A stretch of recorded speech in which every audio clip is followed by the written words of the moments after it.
मीठा मीठा नबी का तराना लगे, पल में मेराज का कर लिया ते सफर, हम अगर उसको लिखे तो जमाना लगे। यकीनन बहुत ही खूबसूरत अशार आप हजरात के सामने पेश किए जा रहे थे।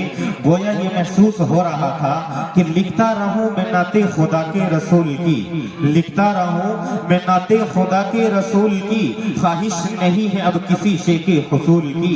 आकाए नामदार की सीरत तो देखो, खुद दुश्मनों ने उनकी सदाकत कबूल की। और खुदा के डर से पलकों को भिगोना भी जरूरी है, खुदा के डर से पलकों को भिगोना भी जरूरी है।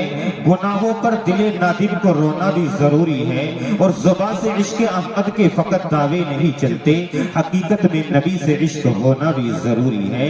आइए हज़रात, मैं आपको उस तहजीब हस्ती के दयार ले जाना चाहता हूँ और आपको बता देना चाहता हूँ जिनकी तारीफ मैंने आपके सामने इसी तरीके से बहुत कबल भी की है और बहुत वक्त के करीब में भी की है। यानी आप ये समझ सकते हैं कि मिंबर के जरिए से भी आपके सामने बारहा मैंने वो जुमला दोहराया है कि एक ऐसी अजीम हस्ती भी पाई जाती है जिनके ज़ेरे साया रहकर मैंने इल्म दीन हासिल किया है। और अल्हम्दुलिल्लाह जिनके बारे में मैं ये कह सकता हूँ कि मेरी नजरों में एक बहुत अल्लाह के वली और ये समझ लीजिए एक मुखलिस आदमी है, बिल्कुल मुखलिस आदमी है हर एतबार से, और जिनके ज़ेरे साया रहकर ही मैंने सब कुछ पढ़ा है और सीखा है। जो भी आप यहाँ मुझे देख रहे हैं, इसी तरीके से जब से मैं आपके यहाँ खिदमत कर रहा हूँ या उससे कबल जहाँ हम रह कर के आए हैं, वहाँ भी हमने जो कुछ पढ़ाया है या पढ़ा है, जो कुछ भी हमारे सीनों के अंदर पाया जाता है वो उसी अजीम हस्ती का देन है। उसी के ज़ेरे साया रहकर मैं परवान चढ़ा हूँ। मैंने ये बात बिल्कुल साफ लफ्जों में कही है कि जितना एहसान मेरे ऊपर इन मेरे मुहतरम उस्ताद का है, शायद इतना एहसान मेरे वालिदैन का भी ना हो, क्योंकि मैंने इनके साथ बैठकर तकरीबन 5-7 साल एक दस्तरखान पर बैठकर के खाना खाया है। इसलिए मैं समझता हूँ कि मेरी नजरों में ये अजीम हस्ती वो है जिनका मैं भी और आप भी शिद्दत से इंतजार कर रहे थे।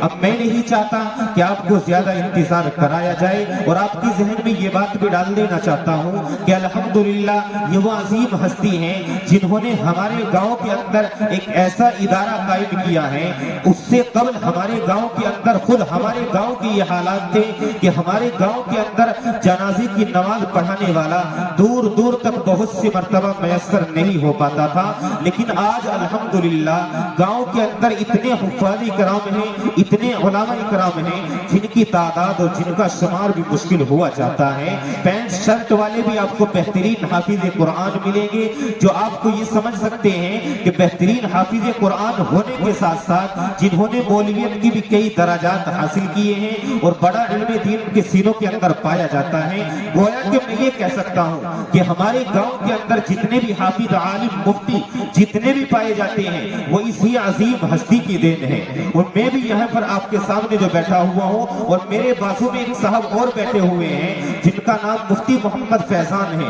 इसी के पीछे मुफ्ती अबूजर साहब भी बैठे हुए हैं। वो बुढ़ाने की सरजमीन के बराबर में इसी के साथ साथ मंदवाड़ी की सरजमीन से ताल्लुक रखते हैं। मुफ्ती फैजान ये हबीबपुर की सरजमीन से ही ताल्लुक रखते हैं। ये जितने भी मुफ्तियान इकराम आपके यहाँ पर तशरीफ फरमा है वो सब इसी अजीम हस्ती का देन है। अब मैं ये चाहता हूँ कि उस अजीम हस्ती के जरिए से आपको मुखातब कराया जाए और कुछ नसीहतें इनकी आपके और हमारे पल्लों के अंदर आकर के पड़ जाए। तो मैं उम्मीदें कभी यही लगाऊंगा आपसे भी कि इंशाअल्लाह आपको उन तमाम नसीहतों के ऊपर अमल करना है।